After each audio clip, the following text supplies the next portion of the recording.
अल्हम्दुलिल्लाहि रब्बिल आलमीन अस्सलातु वस्सलामु अला अशरफिल अन्बियाइ वल मुरसलीन व अला आलिहि व सहबिहि व मन तबिअहुम बि इहसानिन इला यौमिद्दीन। सुब्हानक ला इल्म लना इल्ला मा अल्लमतना इन्नका अंतल अलीमुल हकीम व इंदहु मफातिहुल गैबि ला यअलमुहा इल्ला हु व यअलमु मा फिल बर्रि वल बहर वमा तस्कुतु मिन वरकतिन इल्ला यअलमुहा वला हब्बतिन फी ज़ुलुमातिल अर्दि वला रत्बिन वला याबिसिन इल्ला फी किताबिन मुबीन वबाद। கண்ணியத்துக்குரிய உலமாக்களே, அன்பார்ந்த இஸ்லாமிய சகோதரர்களே,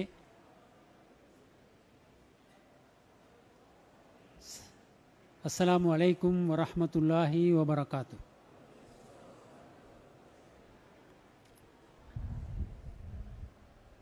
இந்த நிகழ்ச்சி சிறப்பாக இந்த இடத்திலே இடம்பெறுவதற்கு அருள் புரிந்த எல்லாம் வல்ல அல்லாஹ்வுக்கே புகழனைத்தும் அல்ஹம்துலில்லாஹ். நிகழ்ச்சியை நடத்துவதற்கு பல வகையிலும் உதவிகள் ஒத்தாசைகள் வழங்கி நிகழ்ச்சியை சிறப்பாக செய்து முடிக்கின்ற சூழலை உருவாக்கிய அனைத்து சகோதரர்களுக்கும் அல்லாஹ் அருள் புரிவானாக. குறிப்பாக இந்த மஸ்ஜிதின் நிர்வாகத் தலைவர், நிர்வாக உறுப்பினர்கள், இஜ்திமாவின் அழைப்பை சுமந்து சென்று எல்லோரையும் அழைத்த சகோதரர்கள், பணத்தால் பொருளால் சிரமத்தால் இந்த நிகழ்வு நடைபெறுவதற்கு காரணமாக இருந்தவர்கள் அனைவருக்கும் அல்லாஹ் அருள் புரிய வேண்டும் என்று மீண்டும் பிரார்த்தித்து கொண்டு தலைப்புக்கு வருகிறேன். தலைப்புக்குள் நுழைவதற்கு முன்னால்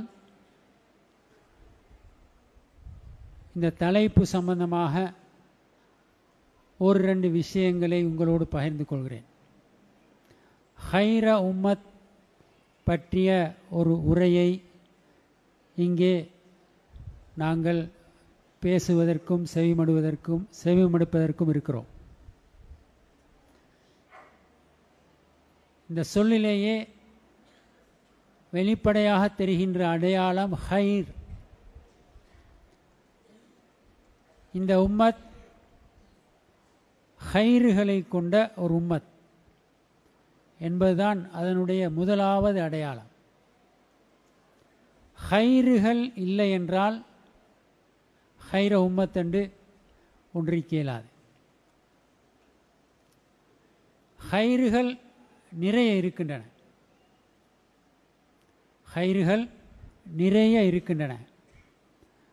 அந்த ஹைறுகளில் பலதை எனக்கு முன்னால் பேசிய 2 சகோதரர்களும் உங்களோடு பகிர்ந்து கொண்டார். ஹைறுகள்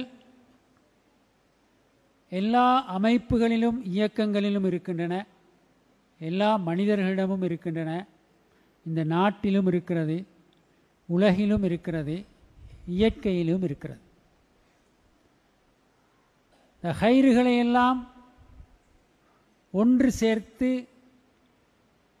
மனித சமூகத்துக்கு அரும்பெரும் சேவைகளை செய்கின்ற ஒரு சமூகமாக அல்லாஹ் ஒரு சமூகம் இருக்க வேண்டும் என்று விரும்புகிறான். அந்த சமூகத்தை பற்றித்தான் இங்கு உங்களோடு குர்ஆனுடைய பார்வையிலே ஒரு சில செய்திகளை நான் பரிமாறிக்கொள்ள விரும்புகிறேன். நான் சொன்னது போல இந்த ஹைறுகளுக்கு குறிப்பாக இவர்கள்தான் சொந்தக்காரர்கள் என்று யாரும் கிடையாது. முழு மனித சமூகமும் சில ஹைறுகளுக்கு சொந்தக்காரர்களாக இருக்கிறத பார்க்குறோம். முஸ்லீம் சமூகம் சில ஹைறுகளுக்கு சொந்தக்காரர்களாக இருக்கிறத பார்க்குறோம். ஒவ்வொரு குழுவும் சில ஹைறுகளுக்கு சொந்தக்காரர்களாக இருக்கிறத பார்க்குறோம். ஒவ்வொரு ஊரிலும் சில ஹைறுகள் இருக்கின்றன. அப்படித்தான் இந்த ஹைறுகளை நாங்கள் பார்க்க வேண்டும்.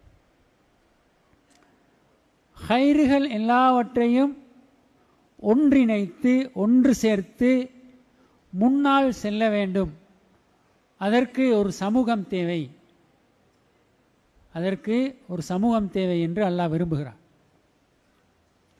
இந்த ஹைறுகள் எல்லாவற்றையும் ஒன்று சேர்த்து, அது எங்கிருந்தாலும் சரி, ஷைத்தானிடமிருந்து ஒரு ஹைரை பெற்றுக்கொள்ளலும் என்றால் அதையும் நிராகரிக்காமல், அதனாலும் உலகத்துக்கு ஒரு நன்மை செய்ய வழி இருக்குமென்றால் அந்த வழியையும் தவற விடாமல் எல்லா ஹைறுகளையும் இந்த உலகத்துக்கு கொடுக்கிறதுக்கு ஒரு உம்மத் வேண்டும் என்று அல்லாஹ் விரும்புகிறார். அப்படி ஒரு உம்மத்தை முஹம்மது ஸல்லல்லாஹு அலைஹி வஸல்லம் அவர்களுடைய தலைமையிலே அல்லாஹ் உருவாக்குகிறான். உருவாக்கி குந்தும் ஹைர உம்மத்தின் உஹ்ரிஜத் லின்னாஸ் என்று அல்லாஹ் சொல்கிறான். மனித சமூகத்துக்கென்று உருவாக்கப்பட்ட ஹைர உம்மத் நீங்கள் தான். அப்படி சொல்லுகின்ற அந்த சமூகத்தை பற்றி தான் இங்கு உங்களோடு நான் பேச முயற்சிக்கிறேன். எனவே இந்த சமூகத்தில் வெளிப்படையான அடையாளம் ஹைர் என்றுதான்.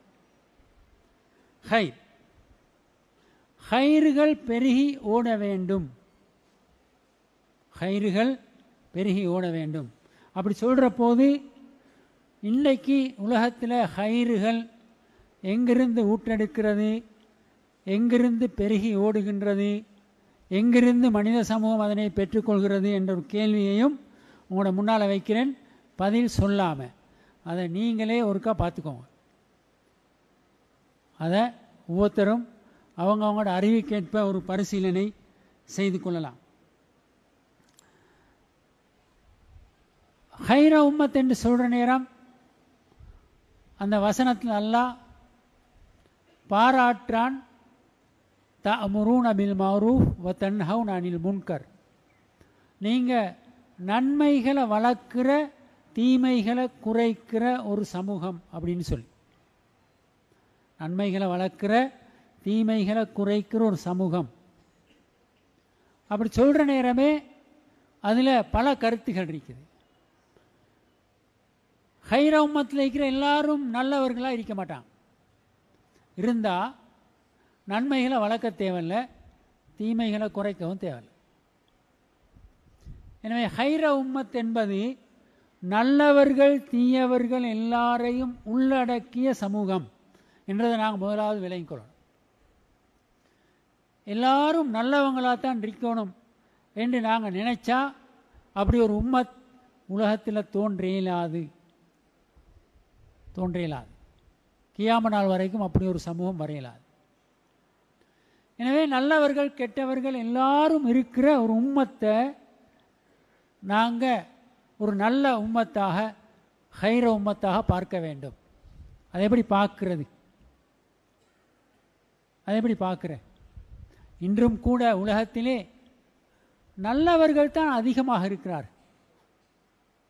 முஸ்லீம்கள், முஸ்லீம் அல்லாதவர்கள் எல்லோரையும் எடுத்துக்கொண்டாலும் நல்லவர்கள் தான் அதிகமாக இருக்கிறார். நன்மையை விரும்புகிறவர்கள் அதிகமாக இருக்கிறார். அப்போ ஹைர உம்மத்தாக அது இருக்கலாதா? இல்லை. ஹைர உம்மத்துக்கு ஒரு தெளிவான அடையாளத்தை இந்த வசனத்திலே அல்லாஹ் கொடுத்திருக்கிறான். தஅமுரூன பில் மஅரூஃப் வ தன்ஹவுன அனில் முன்கர். நன்மைகளை நீங்கள் வளர்க்கணும், தீமைகளை குறைக்கணும்.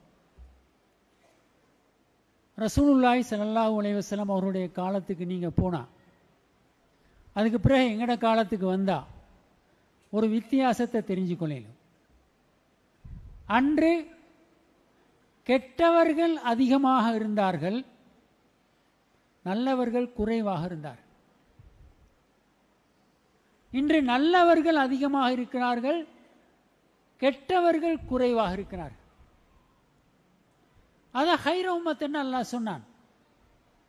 அப்படின்னா இது இன்று இருக்கின்ற உம்மத் மிகவும் சிறந்த ஹைரான உம்மத் என்று சொல்லலதா? சொல்லேலுமா? ஏலதா? முடிவை நீங்களே செய்யுங்க. நான் விளக்கத்தை சொல்கிறேன். ஹைர உம்மத் எப்படி இருக்கும் தெரியுமா? நன்மைகளை வளர்ப்பவர்கள், நன்மைகள் செய்கின்றவர்கள் மட்டுமல்ல. இன்று நல்லவர்கள் அதிகமாக இருக்கிறார்கள், நன்மைகளை செஞ்சிட்டு போறாங்க, வளர்க்கிறது இல்லை. கெட்டவர்கள் கொஞ்சம் பேர் இருக்கிறாங்க, தீமைகளை வளர்க்கிறாங்க, தீமைகளை வளர்க்கிறாங்க. அந்த பண்பு இருந்தா அது ஹைர உம்மத்தாக இருக்கலாம். நல்லவர்கள் கொஞ்சம் பேர் இருந்தாலும் அவங்க வளர்க்கிறவங்களாக இருக்கணும். அல்லாஹ்வுடைய தூதர் ஸல்லல்லாஹு அலைஹி வஸல்லம் அவர்கள் உலகத்துக்கு வார நேரம் ரசூலுல்லாவோடு கை கோர்க்கிறதுக்கு எத்தனை பேர் இருந்தாங்க? அவங்க ஒரு தனி மனிதராகத்தான் இந்த உலகத்துக்கு வராங்க. அடுத்தவரை அல்லாஹ்வுடைய தூதர் கையை பிடிச்சி சேர்த்து கொள்ளணும் என்ற நிலை தான் இருந்தது. ரெண்டாவதால் மூணாவதால ஒவ்வொருவராக இணைச்சி கொள்ளணும் என்ற தேவை தான் இருந்தது. அப்படி இணைத்துத்தான் ஒரு ஹைர உம்மத்தை அவர்கள் உருவாக்கினார்கள். அப்படி இணைச்சா கொஞ்சம் பேரை சேர்த்து கொண்டா சரியா? இல்லை, சேர்த்து வளர்த்தாங்க. எதை வளர்த்தாங்க? நன்மையை வளர்த்தாங்க, நன்மையை வளர்த்தாங்க. இன்று நன்மைகள் செய்பவர்கள் ஏராளமானவர்கள் இருக்கிறார்கள், நன்மைகளை வளர்ப்பவர்கள் குறைவாக இருக்கிறார்கள். நன்மைகளை வளர்ப்பவர்கள், தீமைகளை குறைப்பவர்கள், அதற்காக உழைப்பவர்கள் குறைவாக இருக்கிறார். எனவே ஹைர உம்மத் என்ற அந்த ஃபீச்சர், அந்த தன்மை வரணுமெண்டா இந்த சமூகத்தில் நன்மைகளை வளர்க்கின்ற தன்மை வளர வேண்டும். அதிலே எல்லோரும் ஒன்றுபட வேண்டும். இது ஒரு முக்கியமான விஷயம். அல்லாஹு தஆலா நல்லவர்களை ஒதுங்கி இருந்து நன்மை செஞ்சிட்டு போங்க அப்படின்ட்டு படைக்கல. நல்லவர்கள் ஒதுங்கி இருந்து நன்மை செஞ்சிட்டு போங்க அப்படின்னு படைக்கல. கெட்டவர்களை பற்றி அல்லாஹ் சொல்றான், வல்லதீன கஃபரு பஅதுஹும் அவுலியாஉ பஅத். அவர்கள் ஒன்று சேர்ந்து ஒருவருக்கொருவர் நேசர்களாக இருந்து உழைக்கிறார்கள். இல்லா தஃஅலுஹு, நல்லவர்களை பார்த்து அல்லாஹ் சொல்றான், நீங்க அந்த வேலையை செய்யாட்டி தகுன் ஃபித்னத்துன் ஃபில் அர்தி வ ஃபஸாதுன் கபீர், இந்த பூமியில் பெரும் ஃபித்னாக்களும் ஃபசாதுகளும் குழப்பங்களும் தோன்றும். நல்லவங்க கெட்டவங்க அன்பு செலுத்தி நேசம் பாராட்டி ஒன்றாக இருந்து தீமையை வளர்க்குறாங்க. நல்லவங்களை பார்த்து அல்லாஹ் சொல்றான், அந்த பண்பு உங்கள்கிட்ட வரலாட்டி இந்த பூமி ஃபித்னாவால் நிறையும், ஃபசாதுகளால் மலிந்து விடும் என்று சொல்றான். அப்ப எது ஹைர உம்மத் என்றதை நாங்கள் இந்த குர்ஆன் வசனத்திலிருந்து, ஹைர உம்மத் பற்றி அல்லாஹ் சொல்லுகின்ற அந்த வசனத்திலிருந்து விளங்கிக் கொள்ள வேண்டும். இந்த ஹைர உம்மத்தை பற்றி அல்லாஹ் சொல்றான் இன்னொரு விஷயம்.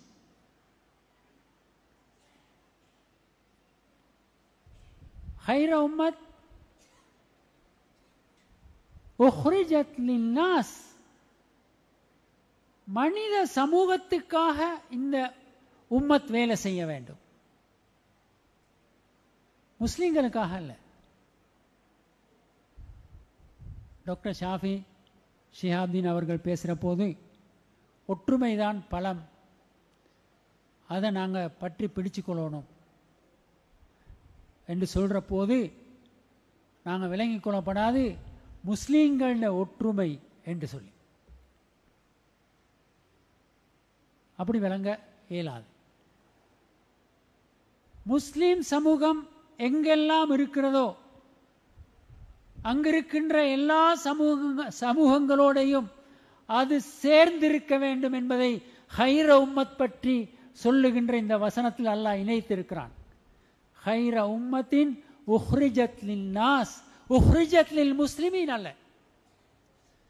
இந்த சமூகம் முஸ்லீம்களுக்காக உருவாக்கப்பட்ட சமூகம் அல்ல, மனித சமூகத்துக்காக உருவாக்கப்பட்ட சமூகம். மனித சமூகத்தோடு கைகோர்க்க வேண்டிய சமூகம், மனித சமூகத்தோடு இணைந்து செயல்பட வேண்டிய சமூகம், மனித சமூகத்தை அரவணைக்க வேண்டிய சமூகம், மனித சமூகத்தோடு பரஸ்பரம் ஒன்று சேர்ந்து உழைக்க வேண்டிய சமூகம். அந்த பண்பு ஹைர உம்மத்தில் இருக்க வேண்டும் என்று இந்த வசனம் சொல்லுது. இந்த வசனம் சொல்லுது. சகோதரர்களே, அந்த தன்மை முஸ்லிம் சமூகத்திடம் இருப்பது போதுமா போதாதா? கடந்த காலத்தில் எங்களுக்கு வந்த பிரச்சனைகளில், நெருக்கடிகளில் டாக்டர் ஷாஃபி மாதிரி நேரடியாக நெருக்கடிகளுக்கு முகம் கொடுத்தவர்கள் இருந்தார்கள். அதல்லாத பல நெருக்கடிகளுக்கு முகம் கொடுத்த ஏராளமானவர்கள் இருந்தார்கள். ஒன்றுக்கும் ஒரு நெருக்கடிக்கும் முகம் கொடுக்காதவர்களும் கூட ஒரு நெருக்கடிக்குள் வைத்து பார்க்கப்பட்டார். அது என்ன பார்வை தெரியுமா? இந்த சமூகம் தன்னுடைய நலத்துக்காக ஒதுங்கி வாழுகின்ற சமூகம், மற்றவங்களோட சேராது, மற்றவங்களோட சேராது. நாங்கள் நெருக்கடிகள் கூடின போது ஒரு வேலை செஞ்சோம். அந்த சமூகத்தோடு நெருக்கமாக இருப்பதை காட்டிக்கொள்ள முயற்சித்தோம். அது கொஞ்சம் ஆர்டிஃபிஷியலாக இருந்தது. அப்போ அந்த சமூகத்தை சேர்ந்த கொஞ்சம் பேர் சொன்னாங்க, காட்டுறதுக்கு இந்த வேலை செய்ய வராதிங்க, நீங்கள் நல்ல இலங்கையர்களாக வாழுங்க, அது போதும். நல்ல முஸ்லீம்களாக மட்டும் இல்லை, நல்ல இலங்கை மக்களாக வாழுங்க. இலங்கை நாட்டை, இலங்கை மக்களை, இலங்கையோட பிரச்சனைகளை நேசிக்கிறவங்களா நீங்க மாறுங்க. நீங்க எங்களோட நெருக்கமானவர்கள், இணக்கமானவர்கள் என்றத காட்டிக்கொள்றதுக்கு வர தேவையில்லை. இப்படியே ஓப்பனா சொன்னாங்க. அத 2019 பிரச்சனைக்கு பிறகு எங்களையே பார்த்து கொஞ்சம் பேர் சொன்னாங்க, 1400 வருஷங்களுக்கு பிறகு முன்னால ஹைர உம்மத்தை பத்தி பேசுற வசனத்தில் அல்லாஹ் அதை சொல்லி வச்சுக்கிறான். நீங்க மனித சமூகத்துக்கானவர்கள், நீங்க மனித சமூகத்துக்கானவர்கள். அந்த ஃபீச்சர் இல்லாம போனா ஹைர உம்மத்துக்குரிய அந்த அந்தஸ்து குறையும். ஹைர உம்மத்தை நாங்க பார்க்கப்பட மாட்டோம். எனவே அடுத்த சமூகங்களோடு எங்களுக்கு உறவும் நெருக்கமும் இருக்க வேண்டும். அவங்களால வந்த சோதனைய பெருசிப்படுத்தி, அப்படித்தான் சோதனை வரும். இனவாதம், மதவாதம் எல்லாம் எழுந்து ஆர்ப்பரிக்கும். எங்கட வாழ்க்கைக்கு அது நெருக்கடிகளை கொண்டு வரும் என்று ஓரமாக இயலாது. அப்படி யாராலும் செய்வாங்க. அப்படி செய்கிறவங்க மிச்சம் குறைவு. நான் ஆரம்பத்தில் சொன்னேன், நன்மைகளை செய்கிறவங்க தான் அதிகம், தீமைகளை செய்கிறவங்க குறைவு. இனவாதம் பேசுகிறவங்க குறைவு, இனவாதம் பேசுகிறவங்க குறைவு. 40 நல்லவங்க இருக்கிறாங்க, அவங்க தனித்தனியே இருக்கிறாங்க. 4 கெட்டவர்கள் இருக்கிறார்கள் ஒன்றாக. பலம் எதற்கு? இதே மறுபக்கத்தில் அல்லாஹ் சொல்றான், இயக்கும் மிக்கும் இஷ்ரூன சாபிரூன யக்லிபு மியத்தை. உங்களில் 20 நல்லவர்கள் இருந்தா 200 தீயவர்களை நீங்க சமாளிக்கலாம். அவங்களோட பிரச்சனைகளை எதிர்கொண்டு நீங்க முன்னுக்கு வரலாம். குர்ஆன் என்ன சொல்லுது? 20 நல்லவர்கள் இருந்தா 200 தீயவர்களை நீங்க சமாளிச்சு முன்னால வரலாம். இன்னைக்கு 200 நல்லவர்கள் 20 கெட்டவர்களால் போக்கு தெரியாம, திசை தெரியாம, சமூகம் என்ன செய்ய, காலம் கெட்டு போய்த்தது, ஒத்தரையும் திருத்தேலாது, யாரும் யாருடைய பேச்சையும் கேட்குறாங்கன்னு விமர்சிச்சுட்டு போற ஒரு நிலைமையை தான் பார்க்குறோம். இது ஹைர உம்மத்தின் ஃபீச்சராக இருக்கலாது. ஹைர உம்மத் அப்படி இருக்கலாது. அப்ப இங்க இப்படி ஒரு நிகழ்ச்சியை நடத்துறதாக அறிவிப்பு செய்தவுடன் இவ்வளவு பேர் வந்து இருக்கிறீங்களே, அல்லாஹ் உங்களுக்கெல்லாம் அருள் புரியணும். உங்களோட இந்த வருகையை அல்லாஹ் பொருந்திக் கொள்ளணும். எங்களையும் வந்தவங்களுடையும் வராதவங்களுடையும் வாழ்க்கையில் இது நன்மைகளை ஏற்படுத்துகிற ஒரு சந்திப்பாக ஆகணும். அப்படியெல்லாம் நாங்கள் சந்தோஷப்படுறோம் இதை பார்க்குற நேரம். இவ்வளவு ஆர்வத்தோடு வாரதுக்கு உள்ளத்தில் ஒரு நல்ல எண்ணம், அபிப்பிராயம், நன்மையின் பால் ஒரு கவர்ச்சி இருக்க போய் தானே வாரம் இல்லையா? யார் பல வந்தமா உங்களை கூப்பிட்டது? சந்தோஷமா வந்திருக்கிறீங்க. இந்த சந்தோஷம் நன்மைகளை வளர்ப்பதிலும் வர வேண்டும். நன்மைகளை வளர்ப்பதிலும் வர வேண்டும். அப்படி வளர்க்கின்ற போது அது எங்களோடு மட்டும் மட்டுப்படக்கூடாது. அடுத்த சமூகங்களுக்கும் நன்மைகள் செய்கிறவர்களாக நாங்கள் மாற வேண்டும். அடுத்த சமூகங்களையும் சகோதர சமூகங்களையும் மனிதர்களாக கருதி நாங்கள் அதனை செய்ய வேண்டும். வழக்கது கர்ரம்னா பனி ஆதம். டாக்டர் ரைஸ் பேசுகிற நேரம் சொன்னார், ஆதமுடைய சந்ததிகளைத்தான் கௌரவித்திருக்கிறோம் என்று அல்லாஹ் குர்ஆன்ல சொல்றான். முஸ்லீம்களை என்று சொல்லல. முஸ்லீம்களுக்கு ஒரு கௌரவமிக்கு அது வேற.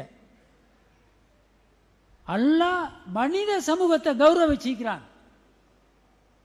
நல்லவர்கள் கெட்டவர்கள் எல்லோரும் இணைந்துதான் இந்த உம்மத், இந்த மனித சமூகம், ஆதமுடைய சந்ததிகள். யாரும் ஷைத்தாண்ட சந்ததிகள் அல்ல, எல்லாரும் ஆதம்ட சந்ததிகள். எனவே அவர்களோடு சேர்ந்து வாழுகின்ற ஒரு தன்மையை நாங்கள் எங்களுக்குள் வளர்த்து கொள்ள வேண்டும். அப்போதுதான் இந்த ஹைர உம்மத்துக்குரிய சரியான அந்த இடத்தை நோக்கி நாங்கள் நகரேலும். நான் சொல்ற விஷயம் முற்றாக இல்லை என்று அந்த நியத்தில் நான் சொல்லலை.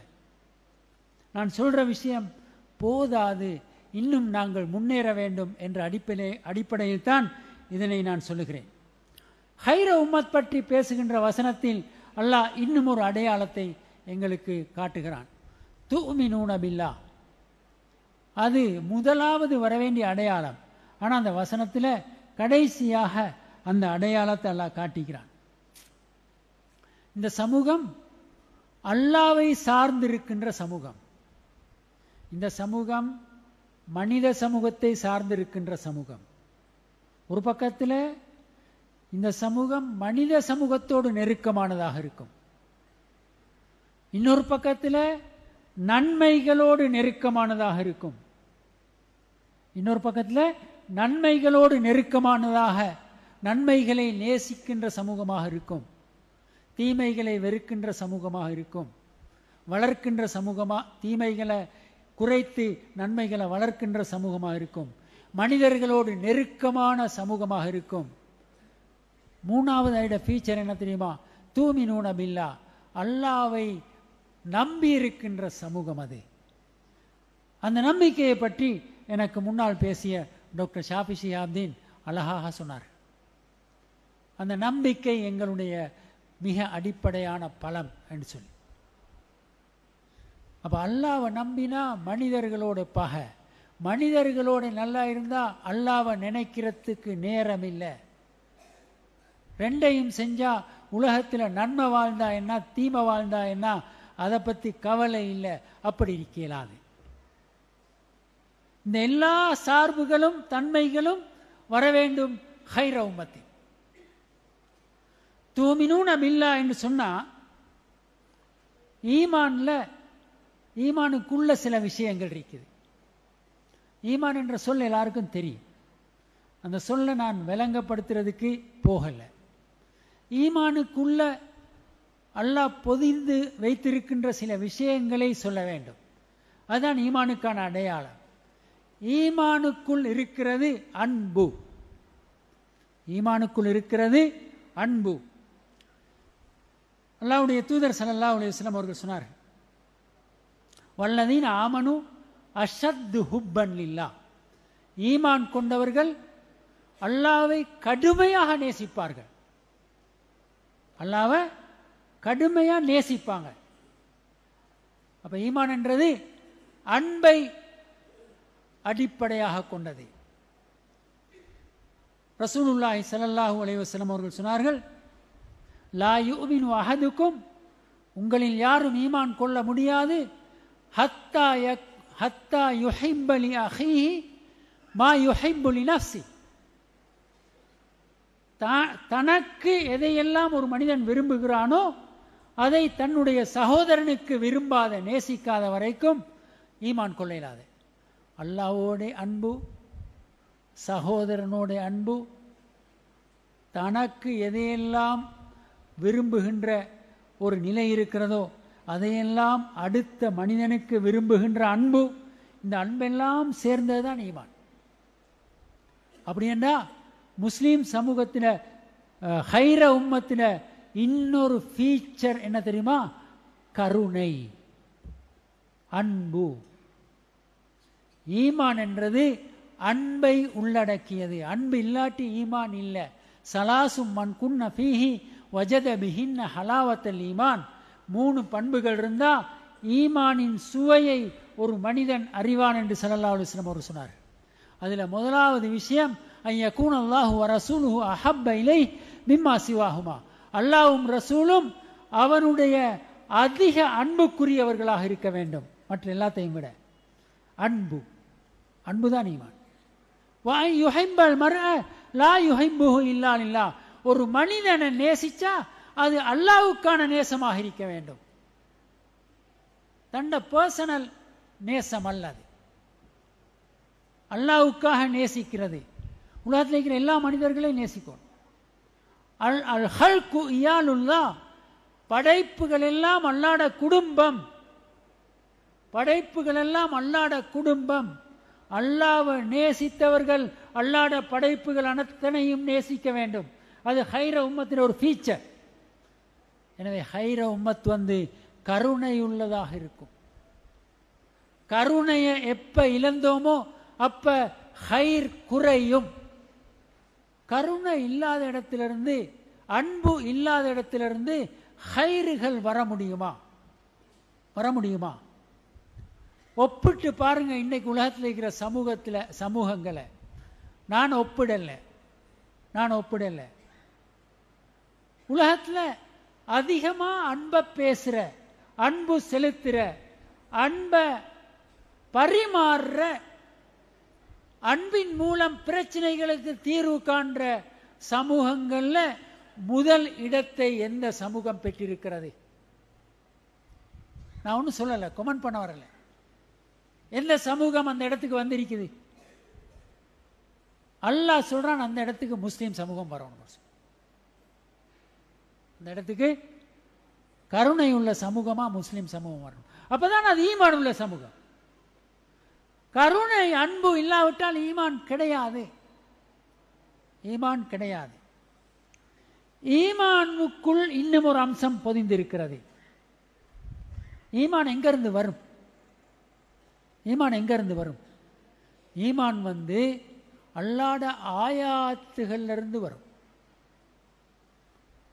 அல்லாஹ்ட ஆயாத்துகள்ல இருந்து தான் ஈமான் வரும். வேற எங்கிருந்தும் அந்த ஈமான பெறையலாது. அல்லாஹ் இருக்கிறான் என்றதை எப்படி தெரிஞ்சு கொண்டோம்? குர்ஆன் மூலம் தெரிஞ்சு கொண்டோம். மறுமை எப்படி தெரிஞ்சு கொண்டோம்? குர்ஆன் ஆயத்துகள்ல இருந்து தெரிஞ்சு கொண்டோம். அல்லாஹ்வோட வல்லமை எப்படி தெரிஞ்சு கொள்றோம்? இந்த பிரபஞ்ச ஆயாத்துகள்ல இருந்து தெரிஞ்சு கொள்றோம். மனித சமூகத்தில எழுச்சி வீழ்ச்சி வெற்றி தோல்வி இதுகளுக்கான காரணங்களை எங்கிருந்து தெரிஞ்சு கொள்றோம்? வரலாறு என்ற ஆயத்துகள்ல இருந்து படிக்கிறோம். இதெல்லாம் ஆயத்தண்டே குர்ஆன் சொல்லுது. குர்ஆன் வசனங்களுக்கு ஆயத்தண்டு குர்ஆன் சொல்லுது. அல்லாஹ்வோட படைப்புகள் எல்லாத்துக்கும் ஆயத்தண்டு குர்ஆன் சொல்லுது. வரலாறு ஒரு ஆயத்தண்டு குர்ஆன் சொல்லுது. இந்த வசனங்களை எல்லாம் நான் தொகுத்து சொல்றதுக்கு நேரம் போதாது. உலமாக்களுக்கு அது தெரியும். அப்ப எல்லாம் ஆயத்துகள். வரலாறு ஏன் நல்லா சொல்றான்? ஈமான் வரணும்ன்றதுக்காக சொல்றான். வானம் பூமியிட படைப்புகள் எல்லாம் பாருங்க ஏன் சொல்றான்? ஈமான் வரணும்ன்றதுக்காக சொல்றான். குர்ஆன் வசனங்களை ஓதுங்க படியுங்க விளங்குங்கன்னு அல்லாஹ் ஏன் சொல்றான்? ஈமான் வரணும்ன்றதுக்காக சொல்றான். அப்ப ஈமான் இந்த ஆயத்துகள் இல்லாம வரையலாது. ஆயத்துகள் என்னத்துக்கு? ஆயத்துகள் என்னத்துக்குண்டா சில ஆயத்துகள் இருக்கிறது. குர்ஆன் ஆயத்துகள் ஓதி விளங்க வேண்டிய ஆயத். பிரபஞ்சத்தில் இருக்கிற ஆயத்துகள் பார்த்து படிக்க வேண்டிய ஆயத். வரலாற்றில் இருக்கிற ஆயத்துகள் கேட்டு விளங்க வேண்டிய ஆயத். இதெல்லாம் வித்தியாசமான ஆயத்துகள். அப்ப எல்லாம் அறிவுக்கு வேலை கொடுக்கிறதான் ஆயத். இந்த ஆயாத்துகளோடு உள்ள தொடர்புகளால் தான் ஈமான் வளரும். அப்படி ஈமான் வளருதுண்டா ஒரு சமூகத்தில் அந்த சமூகத்தில் கருணை வந்த மாதிரி அறிவும் வரும், அறிவும் வளரும். அது ஹைர உம்மத்தின இன்னொரு அடையாளம். ஹைர உம்மத் மடத்தனமான ஒரு உம்மத் அல்ல. ஹைர உம்மத் மூட கொள்கைகளோடு வாழுகின்ற ஒரு உம்மத் அல்ல. ஹைர உம்மத் அறிவுபூர்வமான உம்மத். குர்ஆனுடைய ஆயத்துகளை படிச்ச உம்மத். பிரபஞ்சத்தில் இருக்கிற ஆயத்துகளை படிச்ச உம்மத். வரலாற்றின் ஆயத்துகளை படித்த உம்மத். குர்ஆன் வசனங்களை படிச்சா இஸ்லாமிய கலைகளை எல்லாம் படிக்கலாம். பிரபஞ்ச ஆயத்துக்களை எல்லாம் படித்தால் அத்தனை விஞ்ஞான துறைகளையும் படிக்கலாம்.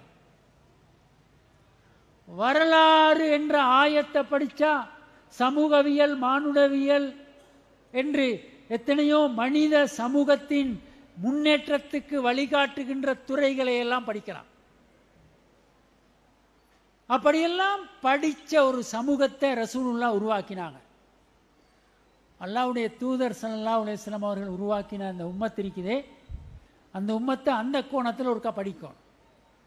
படித்தா அல்லாஹ்வுடைய ரசூல் ஸல்லல்லாஹு அலைஹி வஸல்லம் அவர்கள் உருவாக்கின அந்த உம்மத் எப்படி என்றா, எழுத வாசிக்க தெரியாத சமூகம், எழுத வாசிக்க தெரியாத நபி, எழுத வாசிக்க தெரியாத சமூகத்துக்கு கற்றுக் கொடுக்கிறதுக்காக அனுப்பி வைக்கப்படுறார் என்று குர்ஆன் சொல்லுது. ஹுவல்லதி பாஸ ஃபில் உம்மீன ரசூலம் மின்ஹும் யத்லு அலைஹிம் ஆயாத்திஹி வ யுஸக்கீஹிம் வ யுஅல்லிமுஹுமுல் கிதாப வல் ஹிக்மா. அப்ப ரசூலுல்லாஹ் கற்றுக் கொடுக்கிறாங்க. கற்றுக் கொடுத்தா ஆடு மேய்த்த சமூகம் உலகத்துக்கு நன்மைகளை சொல்லுகின்ற தலைவர்களை உருவாக்குகின்ற சமூகமா மாறுது. அறிவுல குறைஞ்சவங்க உலகத்தை வழிகாட்டலுமா? வழிகாட்டலுமா? உமர் ரலியல்லாஹு அன்ஹு சொல்றாங்க, என் வாப்பா எனக்கு ஏசிக்கிறாரு, அடே உனக்கு ஆடு மேய்க்கவும் தெரியாடா அப்படின்னு சொல்லி. அந்த ஆடு மேய்க்க தெரியாத உமரை உலகம் இன்று வரை போற்றுகின்ற நீதியின் மகத்தான ஒரு அடையாளமாக உலகத்துக்கு வழிகாட்டிய ஒரு தலைவராக மாற்றுகிறார்கள் அல்லாஹ்வுடைய தூதர் ஸல்லல்லாஹு அலைஹி வஸல்லம். மடத்தனத்தால் அப்படி ஒரு மனுஷனை உருவாக்கலுமா? ஹைர உம்மத் அப்படி உருவாகி இருக்கலுமா? ஹைர உம்மத்தின் அந்த மனிதர்கள் எல்லாம் இந்த வானத்தில் இளங்குற நட்சத்திரங்களை போன்றவர்கள் என்று ஒரு பலவீனமான ஹதீஸ் இருக்கிறது. பலவீனமான ஹதீஸ் தான். ஆனால் அவர்கள் விண்ணில் இயங்குகின்ற நட்சத்திரங்களை போன்றவர்கள் தான். இந்த அறிவுக்கு இஸ்லாம் கொடுத்த முக்கியத்துவம் என்ன? உங்களுக்கு தெரியும், ஆதம் அலைஹிஸ்ஸலாத்துக்கு மலக்குகள் சுஜூது செய்தாங்கன்னு சொல்லி. அந்த சுஜூதுன பொருள் என்ன தெரியுமா? அல்லாஹ் அறிவு போட்டி ஒன்றை வைக்கிறான் மனிதர்களுக்கும் மலக்குகளுக்கும் ஆதம் அலைஹிஸ்ஸலாத்துக்கும் இடையில. ஏன் வைக்கிறான் தெரியுமா? மலக்குகள் ஆட்சேபனை தெரிவித்தார்கள், மனிதனை படைக்க போறியா அப்படின்னு சொல்லி. அந்த ஆட்சேபனையை மறுப்பதற்காக அல்லாஹ் மலக்குகளுக்கு முன்னால் ஆதம் அலைஹிஸ்ஸலாத்தை கொண்டு வந்து ஒரு அறிவு போட்டி வைக்கிறான். அந்த அறிவு போட்டியில் ஆதம் அலைஹிஸ்ஸலாம் வென்று விடுகிறார்கள். அல்லாஹ் சொல்றான், மலக்குகளுக்கு சுஜூது செய்யுங்கன்னு சொல்லி. அறிவை உயர்த்தி அல்லாஹ் யாருக்கும் கொடுக்காத ஒரு பேர் அருளை ஆதம் அலைஹிஸ்ஸலாத்துக்கு கொடுத்து அந்த ஆதம் அலைஹிஸ்ஸலாத்துடைய பரம்பரையில் எங்களை எல்லாம் வாழ வச்சிருக்கிறார். இன்று இந்த சமூகத்தின் அறிவுக்கு என்ன நடந்திருக்கிறது என்று ஒரு கேள்வி கேட்கத்தானே வேணும். ஒரு 10 வருஷம் 20 30 வருஷங்களுக்கு முன்னால் இருந்ததை விட அறிவில் நாங்கள் முன்னேறிக்கிட்டு போறோம், உண்மைதான். ஆனால் அந்த போக்கை ஒரு மதிப்பீடு செய்ய வேண்டும். அந்த போக்க அறிவு கல்வி மனிதர்களை உருவாக்கும் என்று குர்ஆனும் சொல்லுகிறது, நவீன கல்வியியலாளர்களும் சொல்லுகிறார்.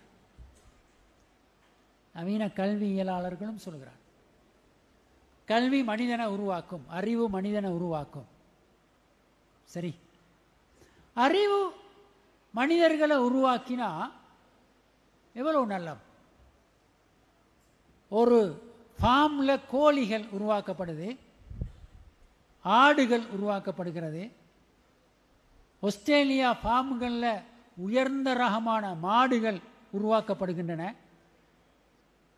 மனிதர்கள் உருவாக்கப்படுறன்னு சொன்னா அது சாதாரண விஷயமா? சாதாரண விஷயமா?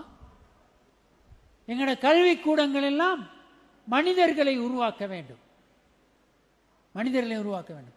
அல்லாஹ்வுடைய தூதர் ஸல்லல்லாஹு அலைஹி வஸல்லம் அவர்கள் மனிதர்களை உருவாக்கினார்கள். நான் சொல்றேன்னு கோவிச்சு கொள்ளாதீங்க. ரிசல்ட்ஸ் ப்ரொடியூஸ் பண்றவங்களை உருவாக்குறது என்றது வேற, நல்ல மனிதர்களை உருவாக்குறது வேற. ஒரு 150 AL பரீட்சையில் தோற்றுகின்ற மாணவர்கள் ஒரு பாடசாலையில் இருக்கிறார்கள் என்றால் மெடிசினுக்கு எத்தனை பேர் போவாங்க? 4 பேர் போவாங்க. அப்படி போனால் அது ரெக்கார்ட். மற்றவங்கெல்லாம் உதவாக்கரைகளா? அதை வச்சு ஒரு கல்வியிட தரத்தை அளவிடலுமா? 150 பேரும் மனிதர்களாக வெளியே வர வேண்டும். ரிசல்ட்ஸ் இல்லாட்டியும் பரவாயில்ல, அதுதான் கல்வி. கொஞ்சம் பேர் ரிசல்ட்ஸ்ல முன்னுக்கு வருவாங்க, கொஞ்சம் பேர் ரிசல்ட்ஸ்ல முன்னுக்கு வருவாங்க. அப்படி மனிதர்கள் உருவாக்கப்பட வேண்டும்.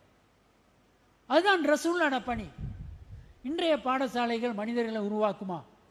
இந்த ஆயாத்துகள் அறிவை தருது என்று சொல்றோமே, குர்ஆன் ஆயத்துகள் இஸ்லாமிய கலைகளை எல்லாம் கற்றுத்தரும். பிரபஞ்ச ஆயாத்துகள் விஞ்ஞான துறைகளை எல்லாம் எங்களுக்கு கற்றுத்தரும். வரலாறு மானுடவியலோடு சம்பந்தப்பட்ட அத்தனை அறிவியல்களையும் எங்களுக்கு தரும். அதெல்லாம் ஆயத்தண்டே அல்லாஹ் சொல்ற போது அதிலிருந்து படிக்கிற படிப்பு உலக படிப்பா மார்க்க படிப்பா, அப்படி ஒரு வித்தியாசத்தை இஸ்லாம் எங்களுக்கு தரல. எல்லா படிப்பும் அல்லாஹ்ட ஆயத்துகள்ல இருந்து கிடைக்கிற படிப்பு. படிப்பை இரண்டாகத்தான் இஸ்லாம் பிரித்திருக்கிறது, பயனுள்ள படிப்பு, பயனில்லாத படிப்பு. எனக்கு முன்னால 2 டாக்டர்ஸ்மார் பேசினாங்க. அவங்க எந்த மதரசால படிச்சுட்டு வந்து பேசினாங்க. அவங்க படிச்ச துறைகள் அல்லாஹ்ட பிரபஞ்ச ஆயாத்துகளை படிச்சிட்டு பெற்ற அறிவைத்தான் அவர்கள் வைத்திருக்கிறார். மனித உடம்பை படிச்சு மருத்துவத்தை படிச்சிருந்தா அது ஒரு ஆயத்தை படிச்சுட்டு பெற்ற அறிவு. அந்த அறிவு மற்ற ஆயத்தின் பக்கம் கொண்டு வந்து சேர்க்கிறது. மருத்துவத்தை படித்த டாக்டர் மனிதண்ட உளவியல குர்ஆன்ல படிக்கிற இடத்துக்கு வந்து சேர்றார். அந்த ஆயத் இந்த ஆயத்தோட கனெக்டட் ஆகிக்குது. இன்றைய கல்வி பிரிச்சு வச்சுக்குது, இதை படிச்சா அதை படிக்காது அப்படின்னு சொல்லி. அதை படிக்கிறவருக்கு இது தேவையில்லைன்ற ஒரு அபிப்பிராயம் இந்த சமூகத்தில் இருக்குது. ஹைர உம்மத் அப்படி இருக்கேலாது, ஹைர உம்மத் அப்படி இருக்கேலாது. இந்த சமூகம் உருவாக்கின அறிஞர்களை நீங்க வரலாற்றில் பார்த்தா, இமாம் ஷாஃபியை எல்லாருக்கும் தெரியும் தானே? டாக்டர் ஷாஃபி அல்ல, அவர் ஒரு இஸ்லாமிய அறிவு செம்மல் மேதை அப்படின்னு தான் நாங்கள் தெரிஞ்சு வச்சுக்கிறோம். அவர் ஒரு மருத்துவர், உங்களுக்கு தெரியுமா? எத்தனை பேருக்கு தெரியும்? அவர் ஒரு கவிஞர் என்று தெரியுமா? இலக்கியவாதி என்று தெரியுமா? யாருக்கு தெரியும்? எங்கட முன்னோர்கள் எல்லாம் எல்லா ஆயத்துகளையும் படிச்சாங்க. ஒரு ஆயத்தை படிச்சவரு மற்ற ஆயத்தை படிக்கிற இடத்துக்கு வந்தார். ஹைர் உம்மத் அப்படித்தான் இருந்தது. ரசூலுல்லாஹ் அப்படித்தான் இந்த உம்மத்தை வளர்த்தாங்க. படிங்க, அறிவுல முன்னுக்கு வாங்க. அறிவுதான் முன்னேற்றம், அறிவுதான் வாழ்க்கை, அறிவுதான் மனிதன். அப்படி சொல்ற ஒரு மார்க்கத்தில் நாங்கள் இருக்கிறோம். எனவே ஈமான் கொள்றன்னு சொன்னா அதுக்குள்ள ஒரு பக்கத்தில் நேசம் இருக்குது, இன்னொரு பக்கத்தில் அறிவு இருக்குது. அந்த ரெண்டும் இல்லாம ஈமான் கிடையாது. ஆயாத்துகள் இல்லாம ஈமான் கிடையாது. குர்ஆன் சொல்லுகிறது. ஆயாத்துகளை பற்றி அல்லாஹ் சொல்ற நேரம், அவர்கள் எத்தனையோ ஆயத்துகளை கடந்து செல்லுகிறார்கள், ஆனா ஈமான் கொள்ளாம இருக்கிறாங்க. சூரா ஷுஅரா 26வது அத்தியாயம், நபிமார்களுடைய வரலாறுகள் பேசப்படுகின்ற ஒரு அத்தியாயம். அந்த அத்தியாயத்தில் 7 நபிமார்களுடைய வரலாற்று சுருக்கத்தை சொல்லி முடிக்கிற இடத்தில் அல்லாஹ் சொல்றான், இன்ன ஃபீ தாலிக லஆயா வமா கான அக்ஸருஹும் மூமினீன். வரலாறு என்ற ஆயத்தை படிச்சிட்டு மூமீன்களாக ஈமான் கொள்ளாம இருக்கிறாங்க.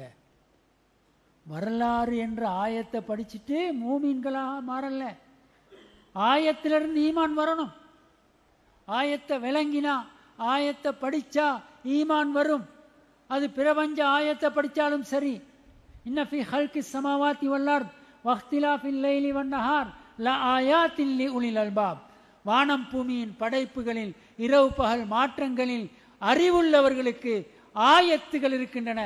அது பிரபஞ்ச ஆயத்துகள்.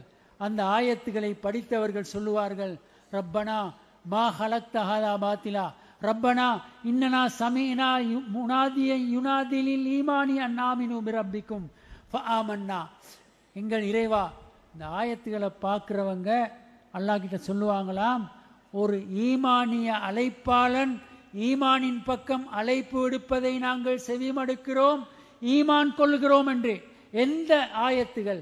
பிரபஞ்ச ஆயத்துகள். குர்ஆன் ஆயத்துகள் மட்டுமல்ல, குர்ஆன் ஆயத்துகளும் ஈமான தரும், பிரபஞ்ச ஆயத்துகளும் ஈமான தரும், வரலாறு படித்தவங்களும் ஈமான் கொள்ளணும் என்று குர்ஆன் சொல்லுது.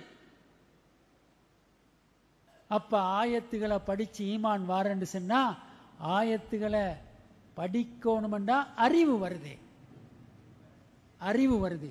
அப்ப இது ஒரு அறிவு சமூகமாக மாற வேண்டும். அது ஹைர உம்மத்தின இன்னொரு முக்கியமான ஃபீச்சர், தன்மை, அடையாளம். அதனை நாங்கள் எங்களுக்கு மத்தியிலே வளர்க்க வேண்டிய தேவை இருக்கிறது. ஹைர உம்மத் அதனோடு நிற்பதில்லை. ஹைர உம்மத்ல ஈமான் வந்தா, ஈமான் வந்துட்டா அதுக்கு பிறகு அல்லாஹ்வோட ஒரு நெருக்கம் வருமே. அல்லாஹ் தான் எங்களுடைய ஆரம்பம், முடிவு. அவன்தான் எங்களுடைய வெளிப்படை, எங்களுடைய அந்தரங்கம், எங்களுடைய பாதுகாப்பு, எங்களுடைய மூச்சு, எங்களுடைய ஆன்மா எல்லாம் அவனிடம் தான் இருக்கிறது. அல்லாஹ்வுடைய தூதர் ஸல்லல்லாஹு அலைஹி வஸல்லம் அவர்கள் சொல்வார்கள், வல்லதி நஃப்சி பியதிஹி, அடிக்கடி என்னுடைய ஆன்மா எவன் கைவசம் இருக்கிறதோ அவன் மீது சத்தியமாக, அடிக்கடி ஏண்ட எல்லா விஷயங்களும் அவன் கைவசம்தான் இருக்கிறது என்பதை அவர்கள் நினைவுபடுத்துவார்கள். அதான் ஈமான். அப்போ அந்த ஈமானிலிருந்து வெளிப்படுற ஒரு உணர்வு தான் தக்குவா.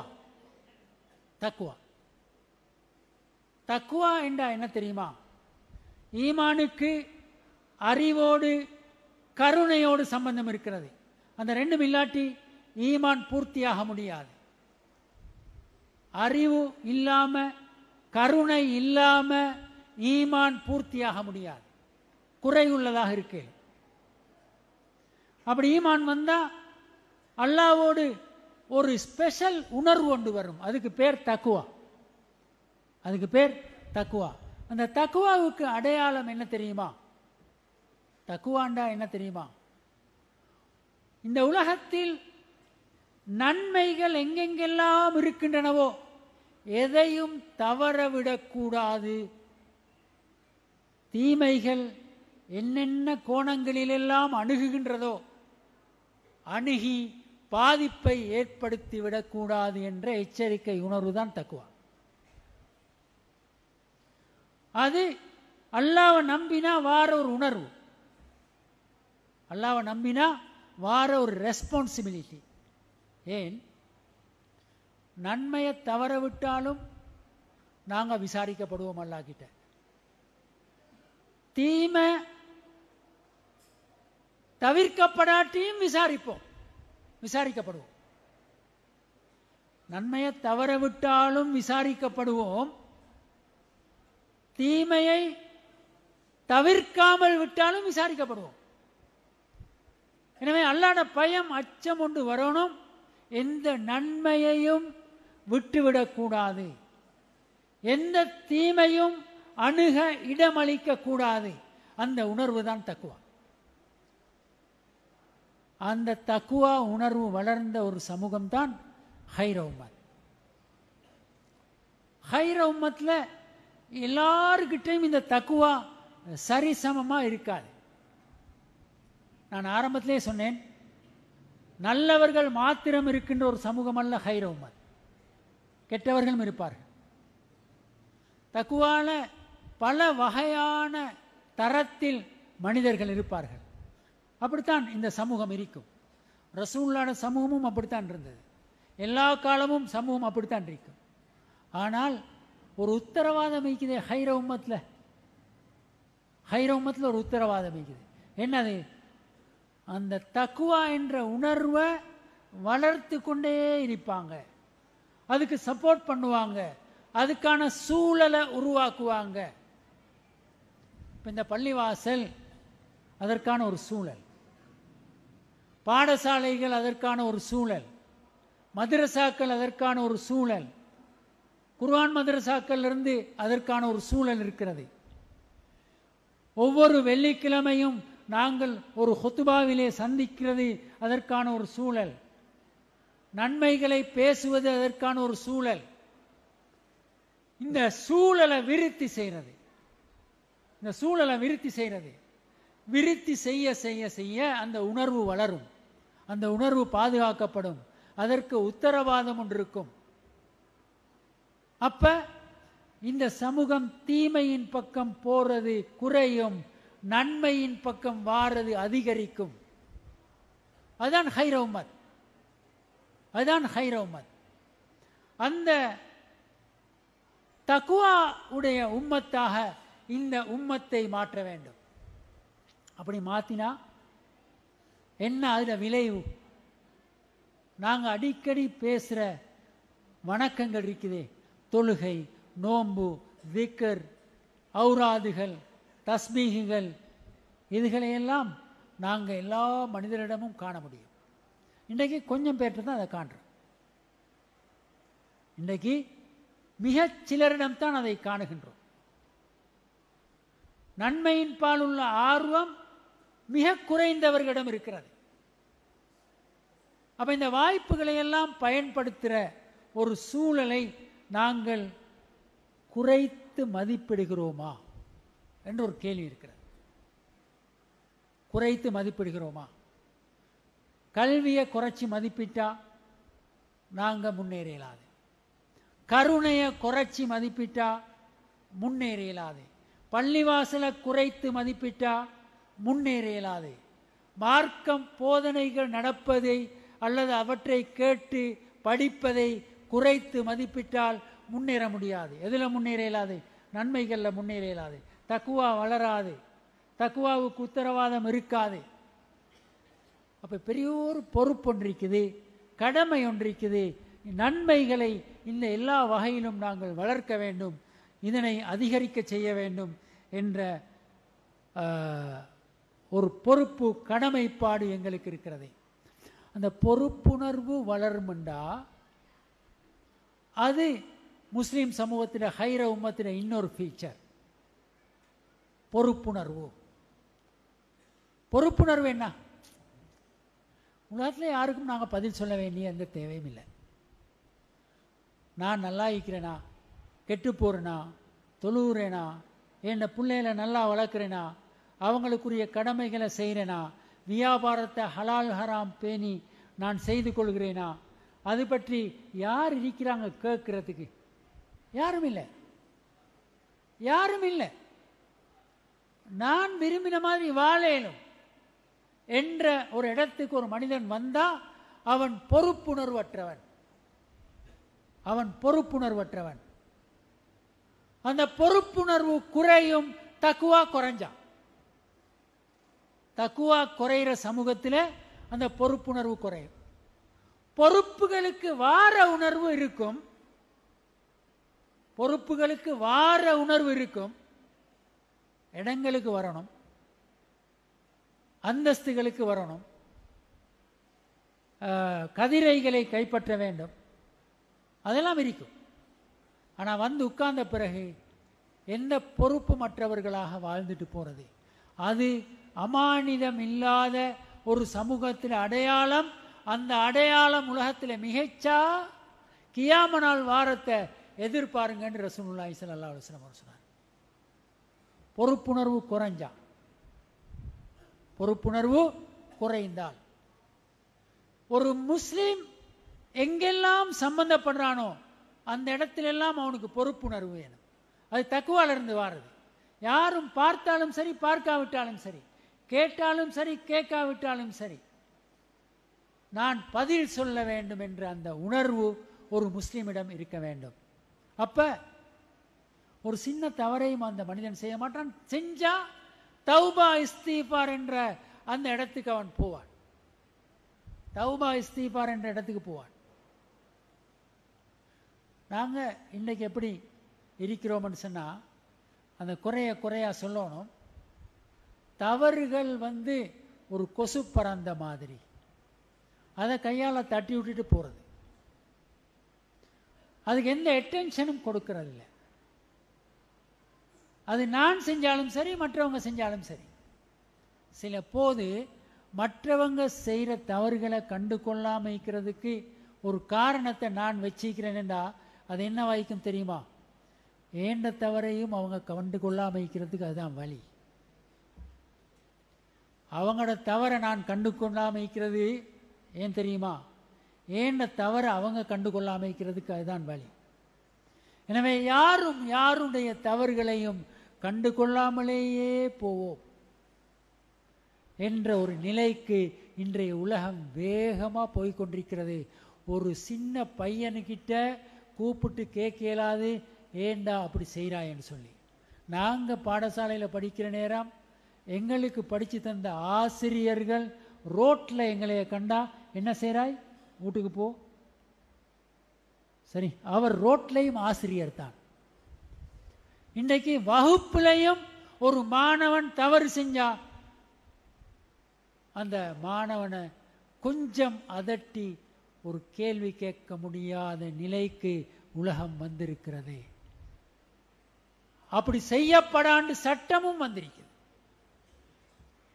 சட்டமும் வந்திருக்கு. சட்டம் வந்தா ஒன்றும் செய்யலை. ஒரு மாணவன் போய்த்து கம்ப்ளைண்ட் பண்ணுறான் போலீஸில், சார் எனக்கு அடித்தாரு அல்லது ஏசினாருன்னு சொல்லி. போலீஸ் எந்த பக்கம் இருக்கும்? மாணவன் பக்கமா, ஆசிரியர் பக்கமா? ஆசிரியர் பொறுப்புணர்வுல கொஞ்சம் கூட அந்த கண்டனத்தை தெரிவிச்சிருப்பாரு.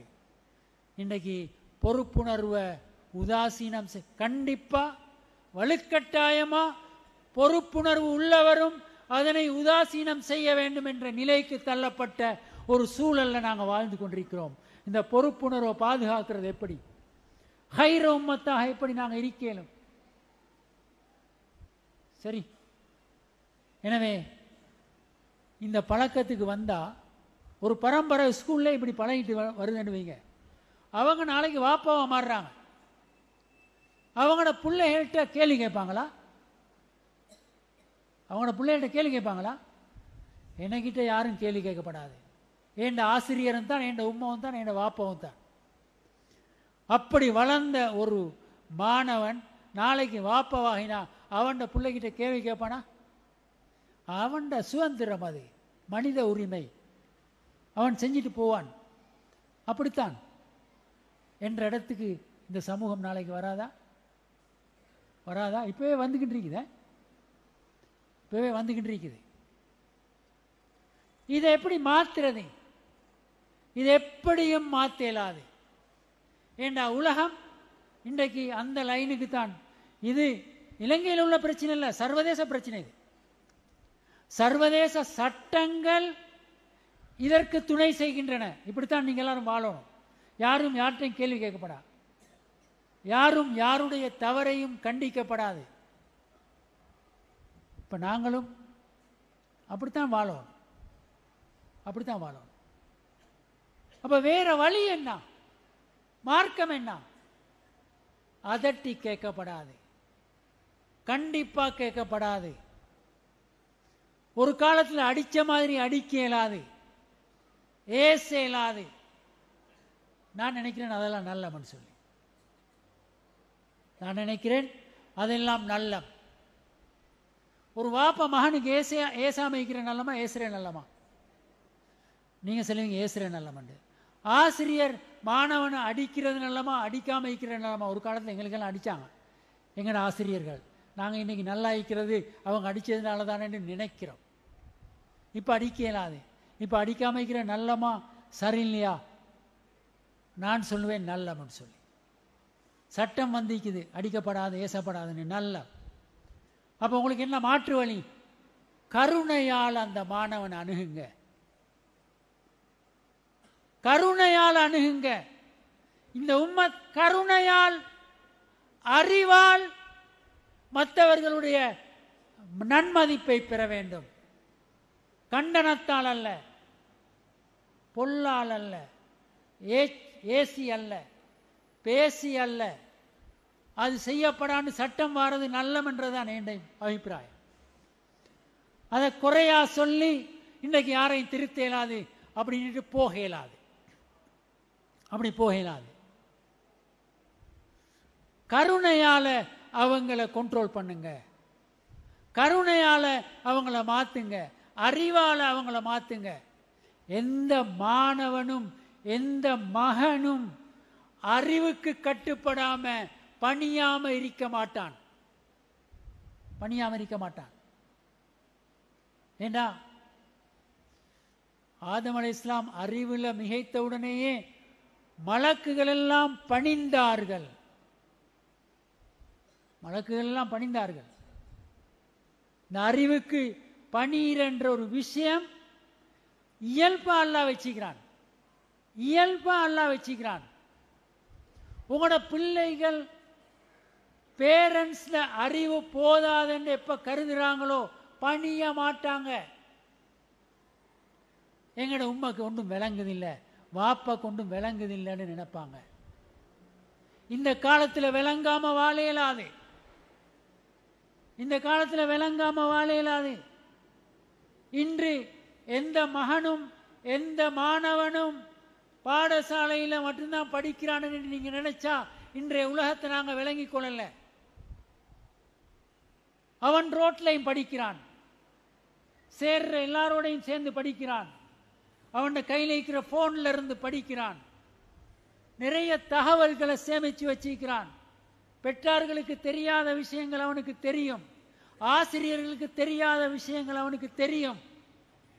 ஆசிரியர்களோ பெற்றார்களோ இன்றைய இளம் சந்ததிகளை குறைச்சி மதிப்பிட்டா, தெரியாதவர்கள் என்று நினைத்தா அவங்க எங்களைய மதிக்க மாட்டாங்க. எனவே நாங்கள் கண்டிப்பா அறிவுள்ளவர்களாக மாற வேண்டும். மார்க்கத்திலும் நாங்கள் அறிவு பெற வேண்டும். இந்த உலகத்தில் அல்லாஹ் ஆயாத்துகளை படித்தும் அறிவு பெற வேண்டும். அதனூடாக எனவே தடிய உடுங்க, கண்டனங்களை உடுங்க, ஏச்ச உடுங்க. அந்த காலத்தில் அது சரி. அந்த காலத்து ஆசிரியர்களோ பெற்றார்களோ அடித்து திருத்தினார்கள். இப்ப அப்படி திருத்தேலாது. இப்ப கருணையால திருத்துங்க, அறிவால திருத்துங்க, அல்லாஹ்வை காட்டி உணர வச்சு திருத்துங்க. அதுதான் இஸ்லாம் சொன்னது. ரசூலுல்லாஹ் அப்படித்தான் திருத்தினாங்க. அல்லாஹ்வுடைய தூதர் ஸல்லல்லாஹு அலைஹி வஸல்லம் அவர் சொன்னார், லா கைர ஃபீமன் லா யஅலஃப் வலா யுலஃப். ஒரு மனிதன் அந்நியோன்யமாக பழகலையா, அவனோட மற்றவங்க அந்நியோன்யமாக பழக ஏலாண்டு நினைக்கிறாங்களா, அவன்கிட்ட எந்த ஹைரும் கிடையாது. அப்ப எப்படி ஹைர உம்மத் உருவாகல? ஒரு மனிதன் அந்நியோன்யமா பழக தெரியாதவனாய்க்கிறான். சிரிக்க தெரியாது, சுவாரஸ்யமா பேச தெரியாது, நெருக்கமா பழக தெரியாது, தவறு நடந்தா மன்னிக்க தெரியாது, முதுகுல தட்டி உற்சாகம் செலுத்த தெரியாது. அப்படி அந்நியோன்யமாக சிரித்து கதைத்து கலகலப்பாக அன்பாக இருக்க தெரியாது. தெரியாதவரோடு மற்றவங்களும் அப்படி இருக்க மாட்டாங்க தானே. அப்படிப்பட்ட மனிதனிடத்தில் எந்த ஹைரும் கிடையாது என்று ஸல்லல்லாஹு அலைஹி வஸல்லம் அவர் சொன்னார். அப்படி ஒரு சமூகம் இருந்தா எப்படி ஹைர உம்மத்தாக இருக்கலும்? எனவே நாங்க கருணையால், அன்பால், அறிவால் மற்ற மனிதர்களுக்கு முன்னால நிமிர்ந்து நிற்க பழகுவோம். மற்றவங்களை வழிநடாத்த பழகுவோம். மற்றவங்களுக்கு புத்தி சொல்ல பழகுவோம். மற்றவங்களை திருத்த பழகுவோம். மற்றவங்களை ஆகர்ஷிக்க பழகுவோம்.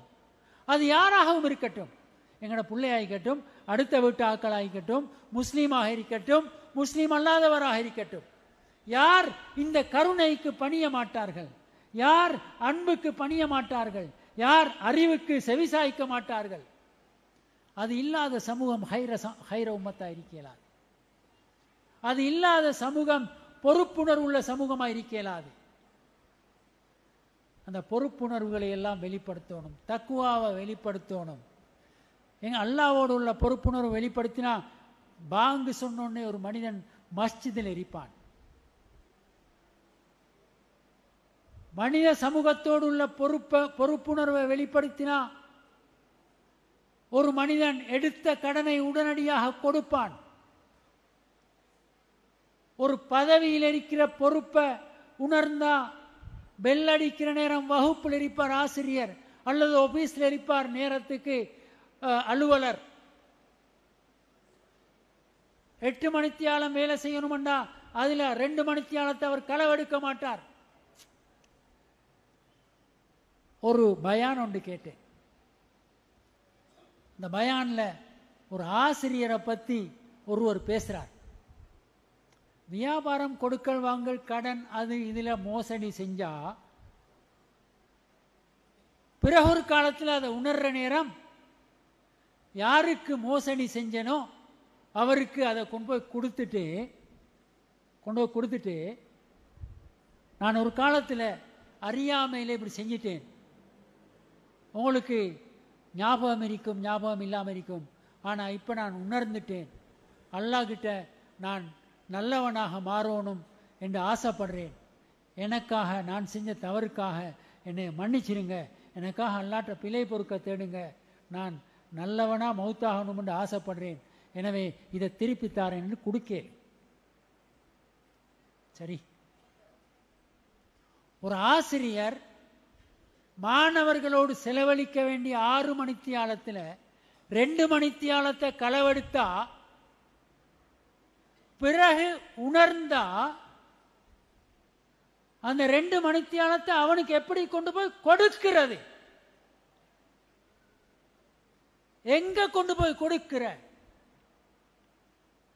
பொறுப்புணர்வு இல்லாம வாழ்ந்தா இப்படி பல இடங்கள்ல பொறுப்புணர்வு இல்லாமல் வாழ்ற நேரம் திருப்பி அந்த கடனை அடைக்க இயலாத ஒரு பிரச்சனை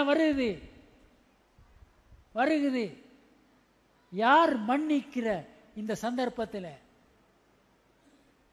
எனவே தக்குவா, பொறுப்புணர்வு, கருணை, அன்பு, அறிவு எல்லாம் சேர்ந்ததுதான் இந்த ஹைர உம்மத். இதையெல்லாம் வளர்க்கணும் சகோதரர்களே.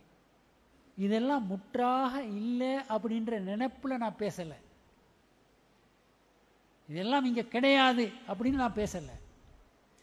மிகச்சிறப்பாக இதையெல்லாம் வெளிப்படுத்தி செயல்படுகின்றவர்கள் இருக்கிறார்கள்.